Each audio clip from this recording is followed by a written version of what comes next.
So student, आप सब कैसे हैं। आज मैं वीडियो उन सभी के लिए बना रही हूँ जो क्लास 8 की तैयारी कर रहे हैं। क्लास 8 की क्या, क्लास 7, 8, 9, 10 जिसकी भी तैयारी, क्योंकि एग्ज़ाम अब हाफ ईयरली एग्ज़ाम स्टार्ट हो चुके हैं तो आप वर्कशीट के लिए वेट कर रहे हैं। तो मैं आपके साथ डेली वर्कशीट शेयर करने की कोशिश करूँगी।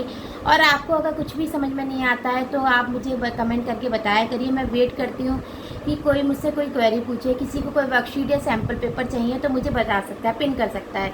मैंने आपको ऑलरेडी बताया है कि मेरा बेटा भी 8th क्लास में होता है, तो उसकी जो वर्कशीट आती है मैं उसके साथ शेयर करती हूँ। जो मुझे लगता है उसको क्वेश्चन में प्रॉब्लम है वो भी मैं आपके साथ शेयर करती हूँ। जो छोटे छोटे प्रैक्टिस शीट, सैम्पल पेपर, जो कुछ भी सब कुछ होता है तो वो मैथ्स से रिलेटेड तो मैं आपके साथ सारा कंटेंट शेयर करती हूँ।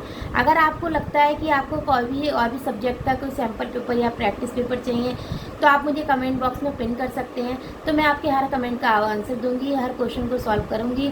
आप मुझे बताया करिए, चैनल को सब्सक्राइब कीजिए, नोटिफिकेशन भी कीजिए, बेल आइकन को प्रेस कीजिए जिससे मेरी कोई भी नोटिफिकेशन आए तो आपके पास आए। और हर क्वेश्चन को आप करके देखेंगे मैथ्स में।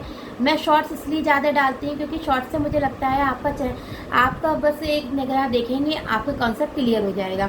मैं लॉन्ग बनाती हूँ लेकिन कभी कभी बनाती हूँ क्योंकि लॉन्ग से मुझे लगता है कि लॉन्ग को लोग देखते नहीं है, सिर्फ उसे सिर्फ स्किप करके आगे बढ़ जाते हैं, उनकी क्वेरी सॉल्व हो जाती है।